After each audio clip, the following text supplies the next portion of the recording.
morning, Bobcats. So yesterday was the big baseball game that Peter has been looking forward to. And a couple of things happened. One, his favorite player, a fictional character, Big Apple, has decided that because of his age, he would bat for both teams, and Peter disagreed with that. He didn't think that was right. Then the two captains were Fudge and Isabel, and he got put on Fudge's team, and Jimmy got put on Isabel's team. So let's finish out this chapter and see how the game goes.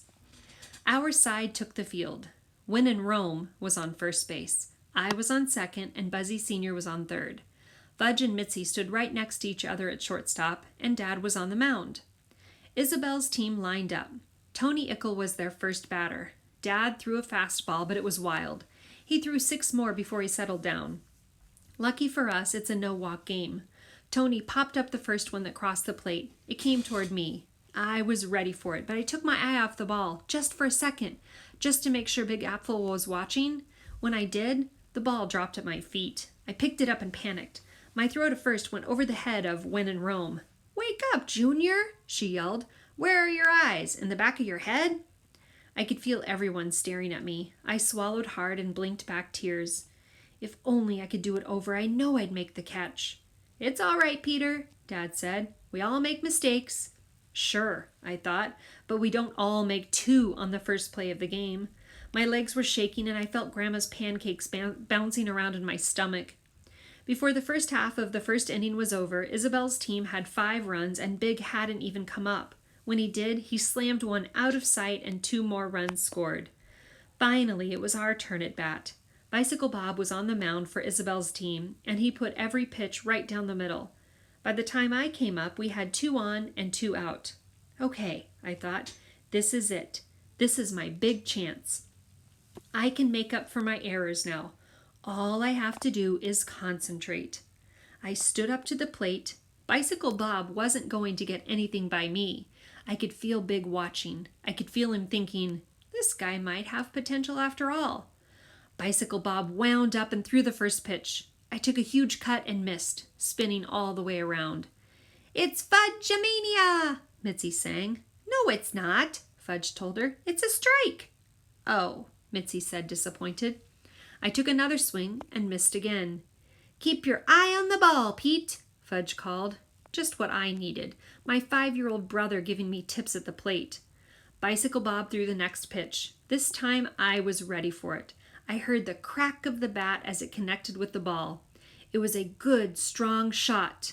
But wait, it was headed straight for Grandma, who was playing deep at third. "Run!" my team yelled. I ran for first, trying to keep my eye on Grandma at the same time. I hoped the ball wouldn't knock her down. But I worried for nothing, because Grandma jumped with her glove held high. She made a fantastic catch. I was out. Isabel's team cheered. "Thanks a lot, Grandma." Just when I thought things couldn't get any worse, they did. We were back in the field. Isabel came up to the plate. She's one of those players who wiggles the bat. Actually, she wiggles more than the bat, but I tried not to notice. She knocked a slow grounder right at Mitzi, but Mitzi knew what to do. She had her glove on the ground and her legs together so the ball couldn't get through. She stopped it. She picked it up. "Look!" she called, showing everyone. "I got the ball!" "Throw!" we all yelled at her. She looked confused, then threw the ball to Fudge, who was standing right next to her. By then, Isabel was on her way to second. "Here!" I yelled at Fudge.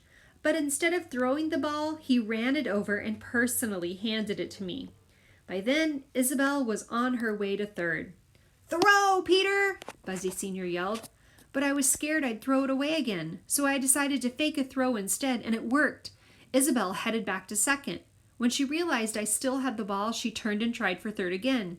We had her trapped between the bases. There was only one sure way to get her out, so I ran after her. It wasn't my fault she changed directions again, and we collided, falling to the ground together. "This isn't football," she shouted. Then she stood up, brushed herself off, and marched off the field. "Yay, Izzy!" Fudge cheered. "She's on the other team," I told him. "You're supposed to cheer for me. I'm the one who tagged her out." "Yay, Pete!" He and Mitzi cheered, jumping up and down. They were the only ones who did. As if that weren't enough, in the final inning, Jimmy hit a perfect double to left field, and Big shouted, "Way to go, son!" I thought Big wasn't supposed to root for either team. I thought he was supposed to stay neutral. Finally, the game was over. Captain Fudge didn't mind that his team lost 26-8, or that he struck out every time he came to bat.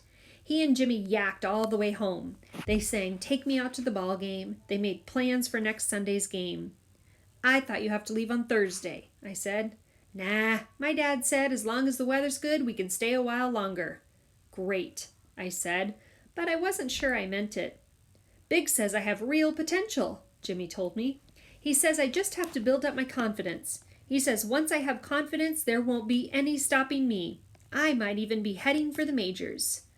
"Great," I said again. Now I know how Dad felt yesterday on the boat, like a real loser. "And it's all thanks to you, Peter," Jimmy said, dropping his arm over my shoulder. "If you hadn't forced me out of bed this morning, none of this would have happened. You're really my best friend." "And you're my best brother," Fudge said, planting a sticky kiss on my face. Maybe I'm not such a loser, I thought. Maybe today just wasn't my day, but next Sunday could be completely different. Next Sunday, I might make a fantastic catch and hit a grand slam home run. Anything's possible in baseball. This time, when Jimmy and Fudge started another round of Take Me Out to the Ball Game, I sang with them. Mom hit the shower as soon as we got home, and when she came out, she called, "Fudgy, where's my oil of Olay?" "Mr. Zooman took it, Mom," Fudge said. Mr. Zooman is the guy who picks up the trash twice a week. "Why would Mr. Zooman have taken my oil of Olay?" "Because the bottle was empty." Fudge was tying a red bandana around Turtle's neck. All the dogs at the game wore bandanas. "But it was a brand new bottle," Mom said. "It was still empty, Mom." "But you said you only needed a few drops for Mitzi." "Not Mitzi," Fudge said. "My Mitzi." "Your what?" Mom asked. "You know, my baseball glove." "You used my oil of Olay on your baseball glove?" Fudge undid the bandana from Turtle's neck and tied it around his leg instead. Turtle barked. "You used all my oil of Olay on your Mitzi?" Mom asked. "Right," Fudge said. "I can't believe this," Mom said to herself. "All my oil of Olay." "Olay," Uncle Feather said as Sheila came into the room. "Olay." "I didn't know your bird speaks Spanish," Sheila said. "He doesn't," I told her. "But I just heard him say Olay." Sheila went over to Uncle Feather's cage and snapped her fingers. "Olay," she sang. "Olay, Olay," Uncle Feather sang back. "You see," Sheila said to me. "It's not that kind of Olay," I said. "It's Olay." "How could you possibly know that?" Sheila asked. "Believe me, I know."